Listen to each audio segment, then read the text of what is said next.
जी मेरा दोस्तों नमस्कार, जय हिंद, राम राम। तो कैसे हैं आप लोग? स्वागत है आपका आपके अपने इस बेहतरीन से प्लेटफॉर्म के ऊपर। और मेरा नाम है मनदीप शर्मा और मेरे साथ आप लोग तय करने वाले हैं साइंस का सफर।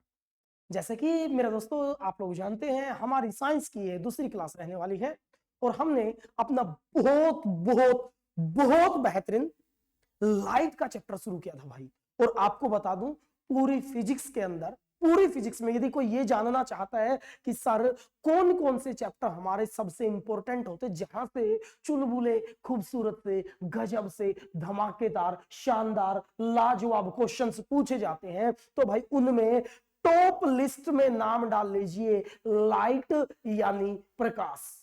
मेरे दोस्तों प्रकाश के चैप्टर से बहुत सारे क्वेश्चंस पूछे जाते हैं भाई। अच्छा खासा बड़ा चैप्टर है और इसीलिए मैंने सबसे पहले इस चैप्टर को उठाया है, क्योंकि यहां से ट्रक भर भर के, अरे भाई ट्रक भर भर के क्वेश्चंस पूछे जाते हैं। तो चलिए भगवान महादेव के नाम के साथ शुरुआत करते हैं अपना आज का टॉपिक। लाइट यानी प्रकाश के बारे में पढ़ना शुरू करेंगे। किसके बारे में मेरे दोस्तों? प्रकाश के बारे में हम लोग पढ़ना शुरू करेंगे। किसके बारे में जी? प्रकाश के बारे में मेरे दोस्तों हम लोग पढ़ना शुरू करने वाले हैं।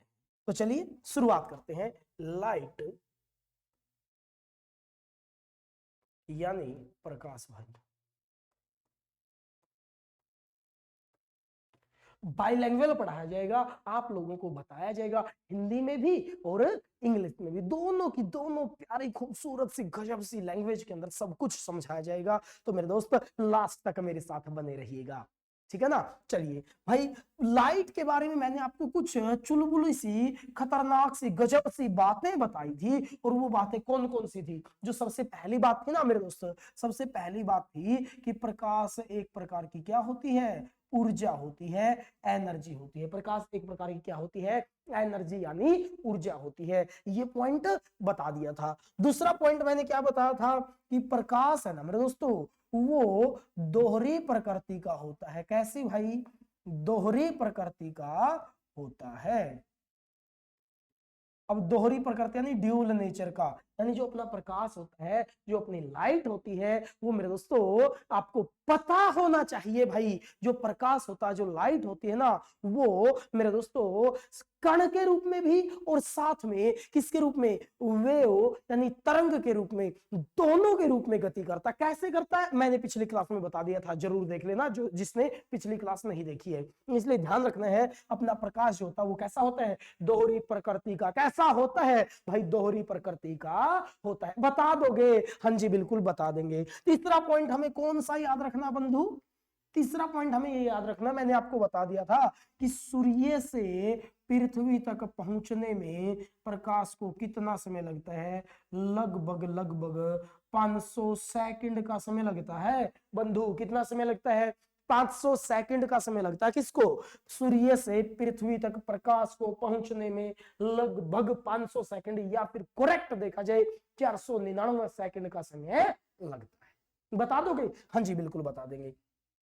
इसके बाद भाई चंद्रमा से जो प्रकाश पृथ्वी पर पहुंचता है, चंद्रमा से जो प्रकाश पृथ्वी पर पहुंचता है, उसको कितना समय लगता है बंधु? उसको समय लगता है 1.30 सेकंड। इतना समय लगता है। मैंने बताया था 1.28 1.28 सेकंड का समय लगता है, लेकिन कई बार 1.28 की बजाय मेरे दोस्तों क्या दे दिया जाता है? 1.30 सेकंड का समय दे दिया जाता है। तो इसमें आप लोग कोई भी गलती नहीं करेंगे, मेरे साथ बने रहेंगे तो मेरे भाई आप एक छोटा सा पॉइंट, सिंगल पॉइंट नहीं छोड़ेंगे। पूरा का पूरा बहुत गजब सा चैप्टर अपना क्या हो जाएगा? कंप्लीट हो जाएगा। तो चलिए आज हम जो शुरुआत करने वाले हैं वो शुरुआत करने वाले हैं भाई प्रकाश की चाल। किसके बारे में पढ़ेंगे हम लोग? जो आज पढ़ने वाले हैं वो मेरे दोस्तों किसके बारे में बातचीत करेंगे? प्रकाश की चाल, स्पीड ऑफ लाइट। प्रकाश की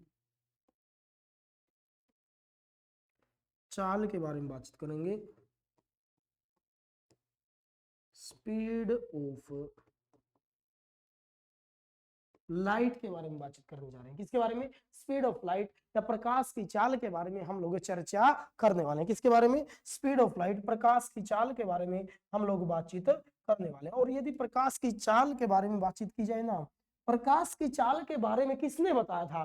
पहला तो क्वेश्चन अपना ही यही उठता है कि प्रकाश की चाल के बारे में किसने बताया था? रोमर नाम के साइंटिस्ट ने बताया था जी। किसने बताया था भाई? रोमर नाम के साइंटिस्ट थे और उस बंधु ने बताया कि प्रकाश की चाल कितनी होती है। ये बात किसने बताई? प्रकाश की चाल के बारे में किसने बताया? तो मेरे दोस्त रोमर ने बताया था। किसने बताया था दोस्त? रोमर ने बताया था। किसके बारे में? प्रकाश की चाल के बारे में। पहला क्वेश्चन हो गया। यदि ये पूछ लिया जाए कि प्रकाश की चाल के बारे में तो रोमर ने बता दिया, लेकिन प्रकाश की चाल आखिरकार होती कितनी है, ये पूछ लिया जाए। प्रकाश की चाल भाई बहुत एक मैंने खूबसूरत सा एक आपके सामने डायग्राम बनाया होगा कि ये अपनी पृथ्वी है जी, ये अपनी धरती माता है, ये अपनी पृथ्वी है बंधु, है ना। और पृथ्वी के चारों ओर क्या है जी? पृथ्वी के चारों ओर गुरुत्वाकर्षण क्षेत्र होता है, वायुमंडल होता है। तो यहाँ पे क्या होती है? अपनी वायु होती है जी। क्या होती है मेरे दोस्त? वायु पाई जाती है।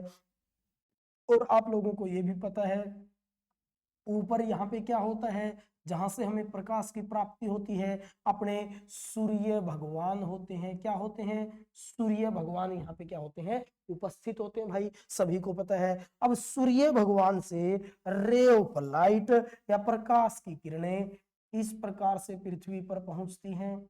इस प्रकार से अपनी पृथ्वी पर सूर्य से रे ऑफ लाइट, प्रकाश की किरणें पहुंचती हैं। बिल्कुल जी, पहुंच रही है। तो आपसे ये पूछा जाएगा, आपको मैंने बताया था ना, ये वाला जो एरिया होता है इसे क्या कहा जाता है? इसे कह दिया जाता है दोस्तों निर्वात। क्या कह दिया जाता है? निर्वात यानी वैक्यूम। क्या कहा जाता है? वैक्यूम या निर्वात कहा जाता है। पेपर में यदि डायरेक्ट ये क्वेश्चन आ जाए, मैं 3 तरह के क्वेश्चन लिख रहा हूं जिसका एक ही जवाब होगा। क्वेश्चन होंगे 3 तरह के, जवाब होगा सिंगल एक। वो क्या होगा? पहला क्वेश्चन, प्रकाश की चाल कितनी होती है? क्या पूछा जाएगा भाई? प्रकाश की चाल कितनी होती है, पहला क्वेश्चन है। स्पीड ऑफ लाइट, प्रकाश की चाल कितनी होती है, ये क्वेश्चन पूछ लिया जाए। दूसरा क्वेश्चन क्या पूछ लिया जाए कि प्रकाश की निर्वात में चाल कितनी होती है? प्रकाश की निर्वात में चाल कितनी होती है, ये क्वेश्चन पूछ लिया जाए। निर्वात में चाल, ये क्वेश्चन पूछा गया है। तीसरा ये पूछ लिया जाए दोस्तों कि प्रकाश की वायु में चाल कितनी होती है। किसमें जी? वायु में। वायु में चाल कितनी होती है, आपसे ये क्वेश्चन। 3 तरह के क्वेश्चन पूछ लेंगे। कितने तरह के? 3 तरह के क्वेश्चन पूछे जा सकते हैं। कौन कौन से? प्रकाश की चाल कितनी होती है, स्पीड ऑफ लाइट।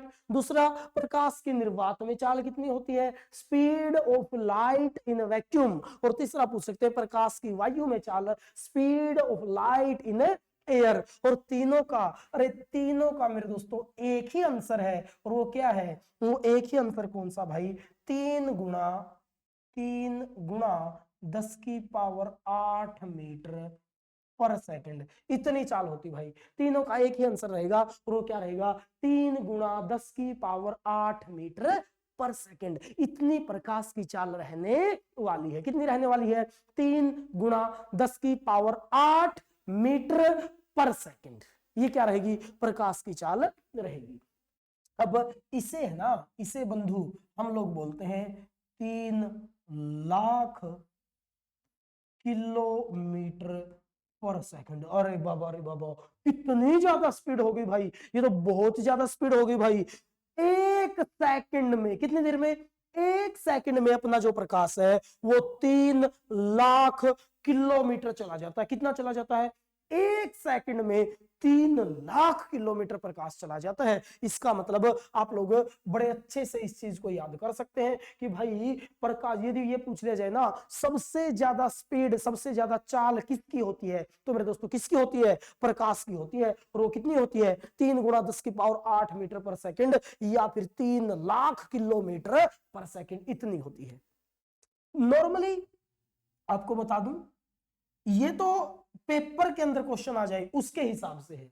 यदि स्पेसिफिक आ जाए कि प्रकाश की निर्वात में चाल कितनी होती है, निर्वात में हो गई 3 गुणा 10 की पावर 8 मीटर पर सेकंड, और वायु में भाई पेपर में जो क्वेश्चन आएगा ना उसके अकॉर्डिंग तो यही है, आपको यही करना है, 3 गुणा 10 की पावर 8 मीटर पर सेकंड। लेकिन बिल्कुल एग्जैक्ट कितनी होती है, बिल्कुल एग्जैक्ट देखा जाए तो ये होती है 2.99 इंटू 10⁻⁸ मीटर पर सेकंड, यानी 3 से थोड़ा सा कम होती है भाई, 3 से थोड़ा सा क्या होती है? कम होती है। यदि यही मेरे दोस्तों पूछ लिया जाए कि पानी में प्रकाश की चाल कितनी होती है, वाटर में, जल में प्रकाश की चाल कितनी होती है, ये होती है 2.25 इंटू 10⁸ मीटर पर सेकंड होती है। कितनी होती है?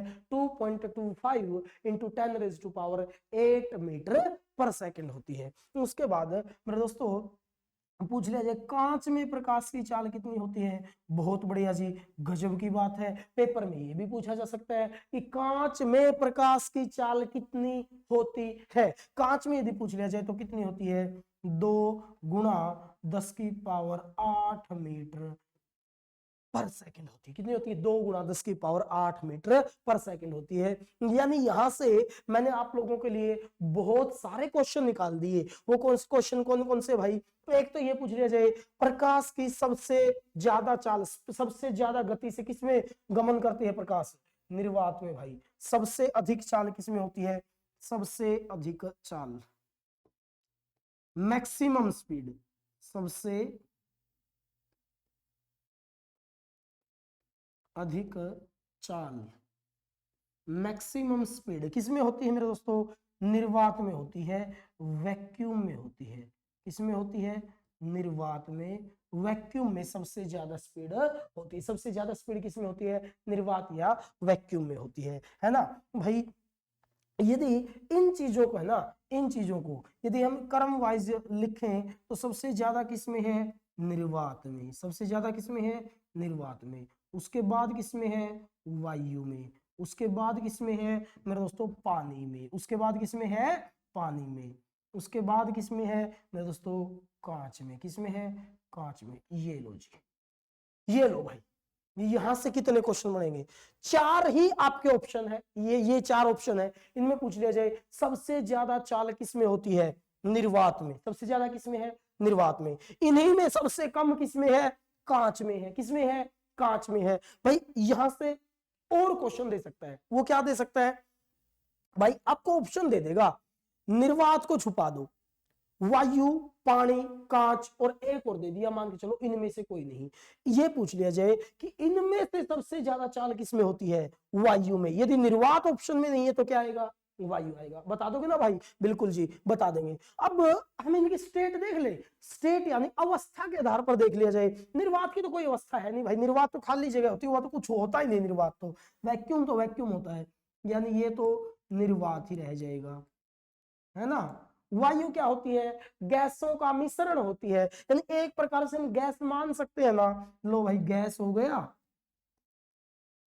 द्रव हो गया, और यहाँ पे हम लोग मान लेते हैं ठोस हो गया, क्योंकि अवस्था तो यही होती है भाई, यही होती है, गैस, द्रव और ठोस, ये अवस्था हो गई। तो ये 4 ऑप्शन में दे रखे हो। कौन से 4? ये 4 ऑप्शन में दे रखे हैं। कौन कौन से हैं भाई? ये दे रखे हैं कि इनमें से सबसे अधिक चाल किसमें है, तो किसमें दोस्तों? निर्वात में। इनमें सबसे ज्यादा किसमें? निर्वात में। फिर किसमें है? गैस में। उसके बाद किसमें है? द्रव में। और सबसे कम किसमें है? ठोस में। पेपर में आ जाए निम्नलिखित में से किसमें प्रकाश की चाल सबसे कम होती है? अरे बंधु, सबसे कम किसमें होती है? ठोस में। ठोस में सबसे कम होती है, और इन 4 में सबसे ज्यादा निर्वात में होती है। निर्वात ऑप्शन में नहीं है तो क्या आएगा? गैस आएगा। तो क्या आएगा, गैस आएगा। हम लोग ये बता सकते हैं, बिल्कुल जी बता सकते हैं, इसमें तो कोई दिक्कत है ही नहीं, क्योंकि ये तो सारा का सारा हमें क्या हो गया, समझ में आ गया, ये सारा का सारा हमें समझ में आ गया, कोई भी दिक्कत यहां तक हमें नहीं है। अब थोड़ा सा और इसके बारे में डिस्कस कर लेते हैं बंधु, क्या कर लेते हैं, देखेंगे जी। भाई नॉर्मली आपको याद ना रहे तो आप एक बात याद रख लेंगे, जिस भी माध्यम के कण जितने ज्यादा पास में है, जिस भी माध्यम के कण जितने ज्यादा पास में है मेरे दोस्तों, उसकी चाल उसमें उतनी ही क्या होती है, कम होती है। प्रकाश की चाल उसमें उतनी ही क्या होती है, कम होती है। कैसे, जैसे ऐसे निर्वात में सबसे ज्यादा, क्योंकि यहाँ पे कण है ही नहीं, वायु के कण दूर दूर होते हैं तो प्रकाश की चाल थोड़ी सी कम हो गई, द्रव में थोड़े से पास में आ गए तो और कम हो गई, कांच में और ज्यादा पास में आ गए तो और कम हो गई। यानी जिसके कण जितने ज्यादा दूर उसमें प्रकाश की चाल उतनी ज्यादा, और जिसमें पदार्थ के कण जितने ज्यादा नजदीक उसमें प्रकाश की चाल उतनी कम। बता दोगे, हाँ जी बिल्कुल बता देंगे। ये था अपना प्रकाश की चाल से संबंधित अपने कुछ महत्वपूर्ण गजब की लाजवाब सी छोटी मोटी बातें। अब चलते हैं आगे आगे आगे, सफर तय करते हैं जी, आगे चलते हैं, अब ज्यादा समय लगाएंगे नहीं। एक बहुत गजब का टॉपिक होता है अपना प्रकाश से संबंधित, पेपर में जो सबसे ज्यादा अच्छा खासा चैप्टर है वो इसमें टॉपिक अपना और पेपर में पूछा भी जाता है, प्रकाश का परावर्तन, reflection of light, reflection of light के बारे में पूछा जाता है जी।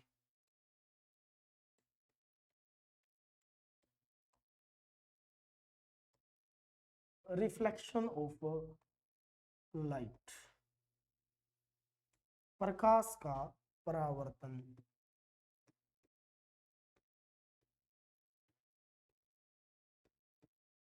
प्रकाश का परावर्तन, बहुत बहुत बहुत गजब का चैप्टर अपना, बहुत गजब का टॉपिक अपना, रिफ्लेक्शन ऑफ लाइट, प्रकाश का परावर्तन आखिरकार क्या होता है, ये अपन कंप्लीट करेंगे। इसी के साथ अपनी क्लास भी क्या कर लेंगे भाई, फिनिश कर लेंगे, कंप्लीट कर लेंगे भाई। रिफ्लेक्शन ऑफ लाइट बहुत गजब का टॉपिक रहेगा, बहुत बहुत बहुत बेहतरीन टॉपिक रहेगा। रिफ्लेक्शन ऑफ लाइट, प्रकाश का परावर्तन क्या होता है आप सभी को पता दोस्तों।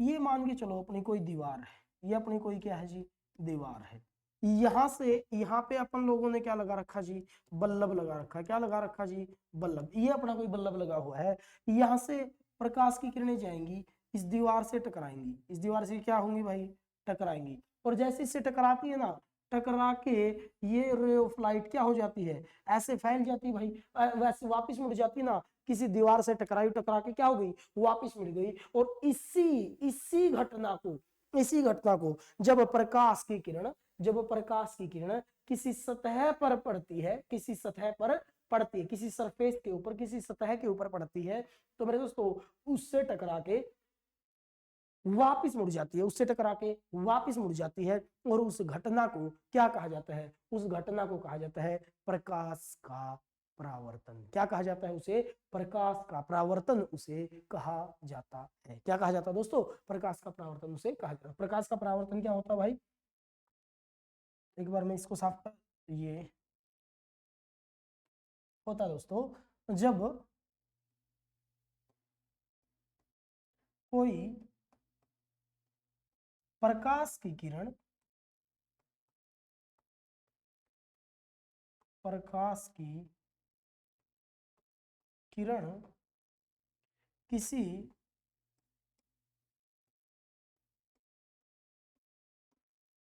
सतह से टकराती है, टकराकर वापिस वापिस अपने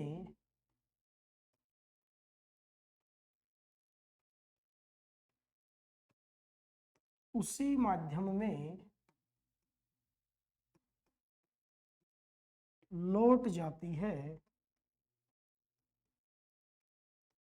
तो उस घटना को प्रकाश का परावर्तन कहते हैं, उस घटना को प्रकाश का परावर्तन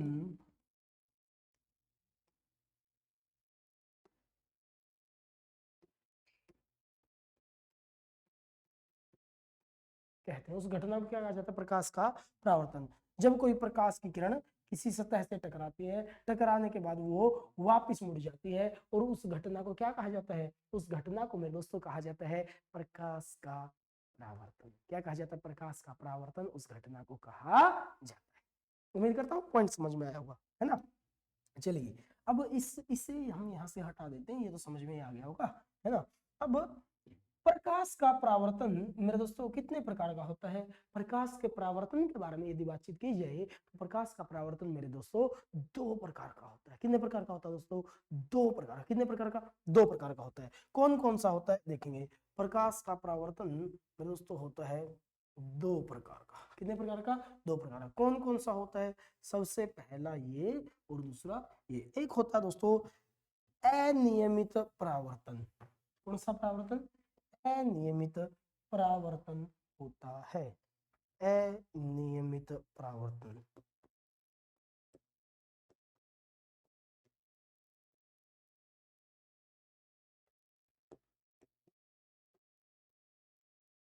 कौन सा हुआ?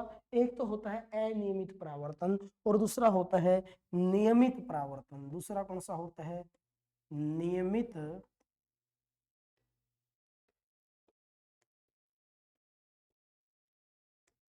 नियमित परावर्तन। अनियमित यानी इरेगुलर रिफ्लेक्शन भाई,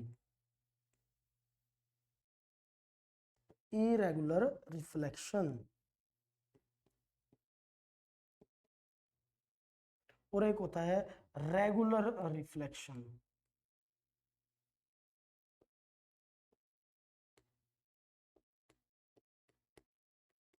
दूसरा कौन सा होता है?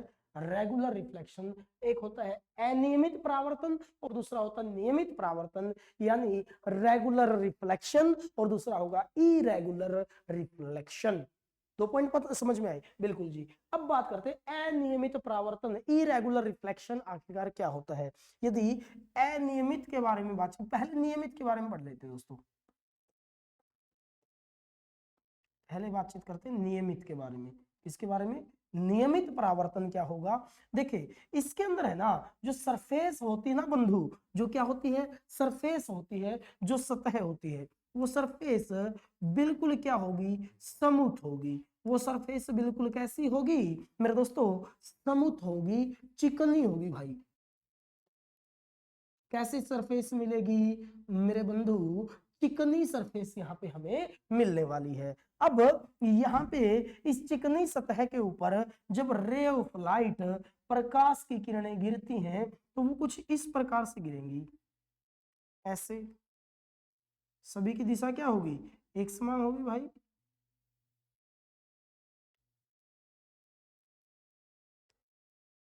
इस प्रकार होगी दोस्तों, इस प्रकार होगी। अब जब रे ऑफ लाइट ऐसे गिरेंगी ना, गिरने के बाद मेरे भाई इस प्रकार से क्या करेंगी? ये वापिस लौट जाती है। इस प्रकार से क्या करती है? वापिस लौट जाती है। यानी इनकी जो दिशा होगी ना, टकराने के बाद जो इनकी दिशा होगी वो दिशा मेरे दोस्तों एक निश्चित दिशा में होती है। देखो, टकराई, टकराने के बाद सारी एक निश्चित दिशा में लौट गई ना, ऐसे परावर्तन को क्या कहा जाता है? ऐसे परावर्तन को कहा जाता है मेरे दोस्तों नियमित परावर्तन। क्या कहा जाता है? ऐसे परावर्तन को कहा जाता है नियमित परावर्तन भाई। क्या कहा जाता है? नियमित परावर्तन इसे कहा जाता है। जब प्रकाश की किरणें, जब प्रकाश की किरणें मेरे दोस्तों क्या करती हैं? ऐसे आएंगी, टकराएंगी और टकरा के वापिस मुड़ जाएंगी और एक ही निश्चित दिशा के अंदर चली जाती हैं, ऐसे परावर्तन को कहा जाता है नियमित परावर्तन।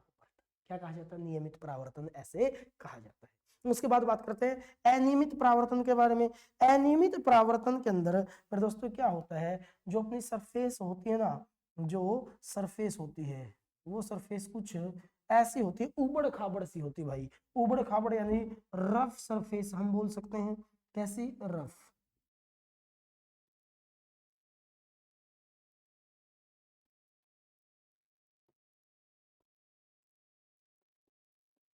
उबड़ खाबड़, उबड़ खाबड़ सतह होती है, रफ सरफेस होती है। जब इस रफ सरफेस के ऊपर मेरे दोस्तों क्या गिरती है भाई, अपनी रे ऑफ लाइट गिरती है ना, इस प्रकार से जब रे ऑफ लाइट गिरती हैं कुछ ऐसे, तो ये रे ऑफ लाइट मेरे दोस्तों कोई तो चली गई इस दिशा में, कोई चली गई इस दिशा में, कोई जो है चली गई इस दिशा में, कोई चली गई इस दिशा में, और कोई चली गई ऐसे अलग अलग दिशाओं में चली गई ना। इस रफ सरफेस से टकराने के बाद मेरे दोस्तों जब ये रे ऑफ लाइट, जब ये प्रकाश की किरणें अलग अलग दिशाओं के अंदर फैल जाएंगी, अलग अलग दिशाओं के अंदर फैल जाएंगी, तो ऐसे परावर्तन को हम लोग क्या बोलते हैं, ऐसे परावर्तन को बोला जाता है नियमित परावर्तन। अनियमित परावर्तन क्या कहा जाता है दोस्तों, अनियमित परावर्तन के नाम से जाना जाएगा। कब, जब ये रे ऑफ लाइट, जब ये प्रकाश की किरणें किसी रफ सरफेस से जब उबड़ खाबड़ सतह से टकराएंगी और टकराने के बाद अलग अलग दिशाओं के अंदर फैल जाएंगी। देखो इसमें तो सारी टकरा के एक ही दिशा में जा रही थी और इसमें टकरा के अलग अलग दिशाओं में फैल गई, तो जब अलग अलग दिशाओं में फैली है तो उस परावर्तन को, उस रिफ्लेक्शन को हम लोग क्या बोलते हैं, इरेगुलर रिफ्लेक्शन या अनियमित परावर्तन के नाम से मेरे दोस्तों उसे जाना जाता है। किस नाम से जाना जाता है, अनियमित परावर्तन के नाम से उसे जाना जाएगा। बता दोगे, हाँ जी बंधु बता दिया जाएगा, कोई दिक्कत नहीं है। अब आगे बातचीत कर लेते हैं जी।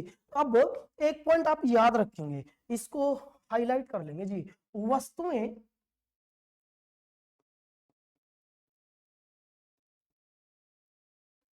हमें हमें अनियमित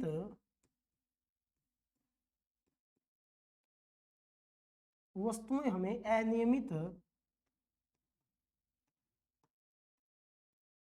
परावर्तन के कारण ही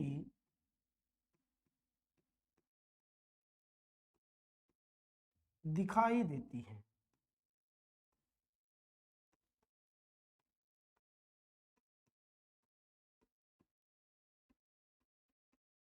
जितनी भी वस्तुएं आप लोग देख पा रहे हैं ना मेरे दोस्तों, जितनी भी वस्तुएं आप लोग देख पा रहे हो, वो सारी की सारी वस्तुएं किसके कारण देख पा रहे हो भाई, नियमित परावर्तन या इरेगुलर रिफ्लेक्शन के कारण देख पा रहे हो। क्योंकि लगभग जितनी, जैसे जो शीशा होता है ना, कांच जो होता है वो तो समूथ होता है भाई, वो कैसा होता है, समूथ होता है। लेकिन जितनी आपके कमरे के अंदर जितनी भी वस्तुएं रखी हुई है ना इस टाइम पे, लगभग सारी की सारी वस्तुएं क्या है मेरे दोस्तों, रफ सरफेस होती है, उनकी सभी की सरफेस कैसी होती है, रफ सरफेस। उसी के कारण वो वस्तुएं हमें दिखाई दे रही है। कैसे दिखाई देती है, देखो मान के चलते हैं, मान के चलते हैं हम लोगों ने एक बॉल ले ली, क्या ले ली, एक बॉल ले ली भाई, एक गेंद ले ली दोस्तों, ये लो अपन लोगों ने ले ली एक बॉल कुछ ऐसी, ये अपनी बॉल है। अब क्या होगा मेरे दोस्तों, इस बॉल में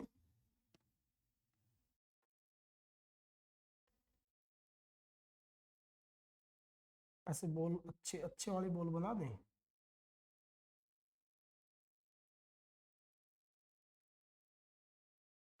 ये अपनी कोई बॉल है। ये बॉल हमें दिखाई कैसे देगी, इस बॉल के दिखाई देने का एक कारण होता है, वो क्या होता है, मान के चलते आप लोग यहाँ पे, और मार्कर मोटा कर दिया मैंने, है ना,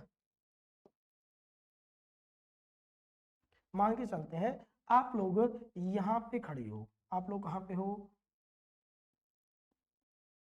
यहाँ पे ऐसे खड़े हो।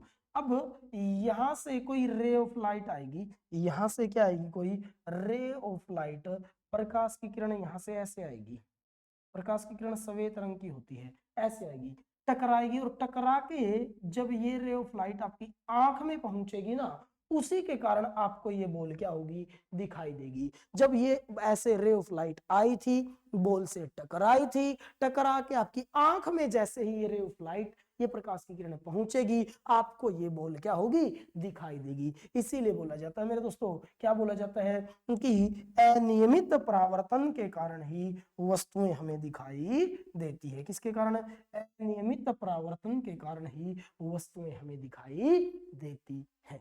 उम्मीद करता हूं यहां तक किसी भी भाई बंधु को, किसी भी मेरे प्यारे दोस्त को यहां तक कोई भी दुख, दर्द, तकलीफ, समस्या, परेशानी ऐसा कुछ भी महसूस नहीं हो रहा होगा, है ना।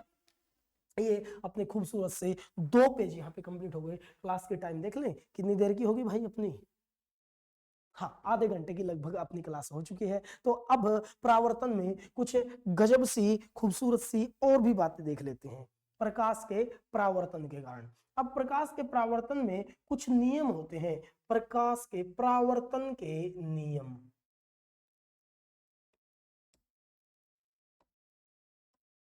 परावर्तन के नियम भाई, laws of reflection, laws of reflection, परावर्तन के नियम क्या होते हैं वो नियम देख लेंगे जी।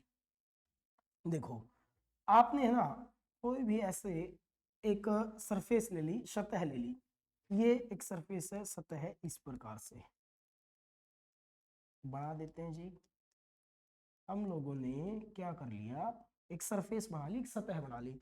इस सतह के ऊपर है ना मेरे दोस्तों, इस सतह के ऊपर हम लोग क्या कर लेते हैं, एक बिल्कुल सीधी रेखा ले लेते हैं इस प्रकार से। ये एक सीधी, बिल्कुल सीधी रेखा ले ली, और ये बिल्कुल जो सीधी रेखा है ये क्या है, ये है जी अभिलंब। जो बिल्कुल सीधी रेखा ली जाती है ना इसके ऊपर, इसे कहा जाता है नॉर्मल, नॉर्मल या अभिलंब के नाम से इसे क्या किया जाता है, जाना जाता है। इसे नॉर्मल या अभिलंब के नाम से मेरे दोस्तों जाना जाता है। अब मान के चलते हैं कोई भी रे ऑफ लाइट आएगी, कोई भी प्रकाश की किरण आएगी, मान के चलते हैं भाई प्रकाश की किरण कुछ यहां से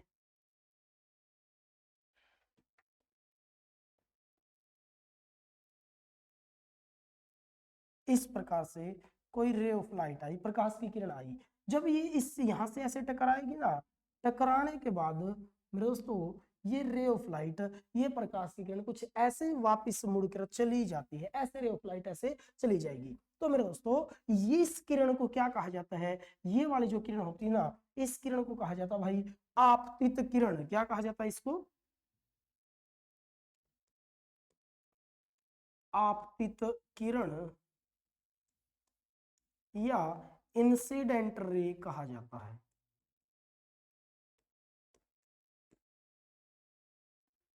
इंसिडेंट रे कहा जाता है। और ये वाली जो किरण होती है ना, इसे कहा जाता है दोस्तों परावर्तित किरण। क्या कहा जाता है, परावर्तित किरण के नाम से इसे जाना जाता है, यानी रिफ्लेक्टेड, रिफ्लेक्टेड रे के नाम से इसे जाना जाता है। जो किरण आई थी, इस किरण को हमने क्या बोल दिया, इस किरण को हमने बोल दिया आपतित किरण या इंसिडेंट रे बोल दिया। और यहां से ये जब टकरा के वापस गई ना, तो टकरा के जो वापस गई है इसे कहा गया परावर्तित किरण या रिफ्लेक्टेड रे के नाम से इसे मेरे दोस्तों जाना गया।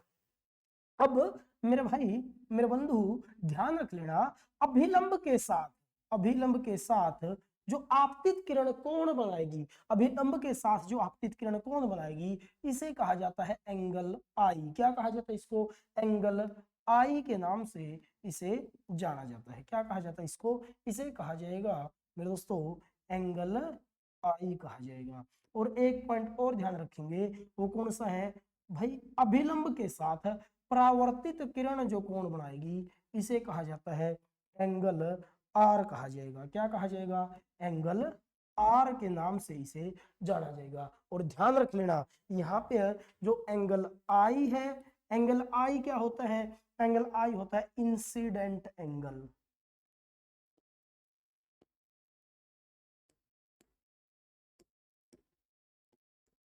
या आपतित कोण इसे कहा जाता है। क्या कहा जाता है, आपतित कोण के नाम से इसे जाना जाता है। और जो एंगल आर होता है ये होता है दोस्तों रिफ्लेक्टेड एंगल होता है, यानी परावर्तित कोण होता है। ये क्या होता है, परावर्तित कोण।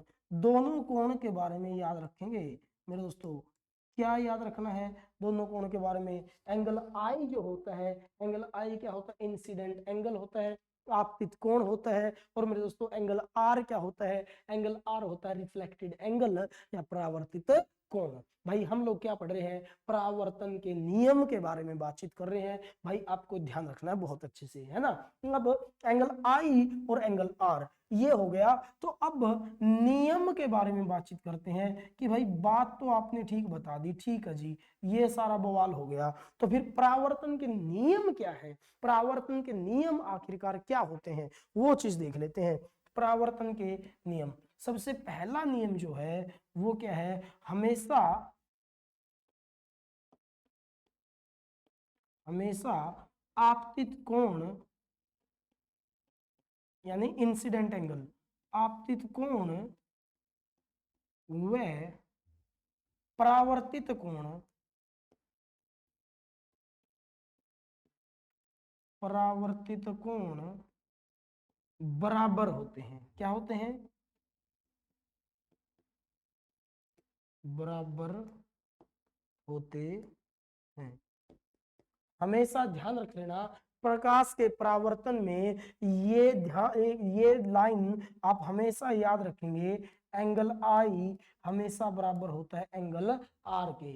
यानी आपतित किरण अभिलंब के साथ जो कोण बनाएगी, आपतित किरण अभिलंब के साथ जो कोण बनाएगी वो कोण हमेशा बराबर रहेगा। किसके? जो परावर्तित किरण अभिलंब के साथ कोण बनाती है, जो परावर्तित किरण अभिलंब के साथ कोण बनाएगी वो कोण हमेशा हमेशा हमेशा क्या रहेगा भाई? वो कोण हमेशा एक समान रहेगा, बराबर रहेगा, इक्वल रहेगा। यानी incident angle will be always equal to reflected angle. हमेशा आपतित कोण परावर्तित कोण के बराबर होता है।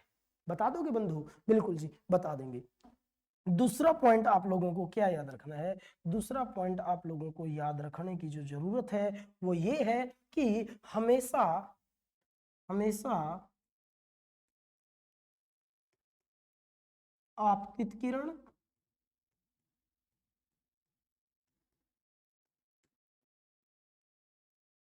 परावर्तित किरण परावर्तित किरण व अभिलंब अभिलंब एक ही तल में होंगे। अभिलंब एक ही तल में होंगे। हमेशा incident ray, reflected ray and normal will be in the same plane. भाई आपतित किरण, परावर्तित किरण व अभिलंब हमेशा एक ही तल में होते हैं। अब इसका क्या मतलब है? इसका सीधा सीधा मतलब ये है मेरे दोस्तों कि जो यहाँ पे हम लोगों ने एक पॉइंट ले लिया, हम लोगों ने क्या ले लिया? एक पॉइंट ले लिया, बिंदु ले लिया यहाँ पे, बिल्कुल यहाँ पे। इस पॉइंट के ऊपर मेरे दोस्तों हम एक ही पॉइंट, एक कागज के किसी भी एक पॉइंट के ऊपर तीनों को, आपतित किरण को, अभिलंब को और परावर्तित किरण को, तीनों को एक साथ खींच सकते हैं। ये दिखाया जा सकता है, तीनों को एक पॉइंट के ऊपर दिखाया जा सकता है। देखो ये वाला एक पॉइंट है और इसी पॉइंट के ऊपर हमने आपतित किरण, अभिलंब और परावर्तित किरण तीनों को बना दिया। इसका मतलब ये अपना क्या हो गया? ये हो गया कि आपतित किरण, अभिलंब और परावर्तित किरण हमेशा किसमें है? एक ही तल में है। उम्मीद करता हूं समझ में आ गया होगा। कोई दिक्कत यहां तक तो आप लोगों को नहीं होनी चाहिए।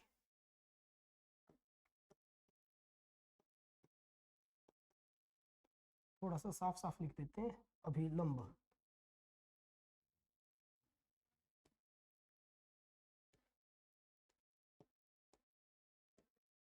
ये लीजिए भाई, ये लीजिए मेरे दोस्तों, ये अपना हो गया भाई प्रकाश का परावर्तन कंप्लीट। यहाँ पे अपना क्या हो गया? प्रकाश का परावर्तन मेरे दोस्तों यहाँ पे हो जाता है अपना कंप्लीट। उम्मीद करता हूं आज मैंने जो आपको पढ़ा दिया, समझा दिया, लिखवा दिया, बता दिया, इसमें किसी भी भाई बंधु को कोई भी दिक्कत, परेशानी, प्रॉब्लम, समस्या, दुख, दर्द, तकलीफ कुछ भी ऐसा महसूस नहीं हो रहा होगा, है ना। आज हमने किस किस के बारे में पढ़ा है? आज हमने मेरे दोस्तों सबसे पहले बातचीत की थी प्रकाश की चाल के बारे में, कि प्रकाश की चाल कितनी होती है, कैसे होती है, क्या काम करती है, कैसे, ये सारी बातें, किसमें ज्यादा होती है, किसमें कम होती है ना, ये सारी बातें हो गई थी। और उसके बाद अपन लोगों ने क्या पढ़ा? उसके बाद अपन लोगों ने बातचीत की भाई प्रकाश के परावर्तन के बारे में। प्रकाश के परावर्तन के बारे में मैंने खूबसूरत सी बातें बता दी कि नियमित परावर्तन क्या होता है, अनियमित परावर्तन क्या होता है, और वस्तुएं हमें दिखाई कैसे देती हैं। और उसके बाद हम लोगों ने खूबसूरत सा टॉपिक पढ़ा प्रकाश के परावर्तन के नियम, laws of reflection of light. मैं दोस्तों ऐसे ही मेरे साथ जुड़े रहिएगा और देखते रहिएगा द मनदीप शर्मा शो, है ना। अब आपसे मुलाकात होगी अगली क्लास में। जय हिंद, राम राम, थैंक यू।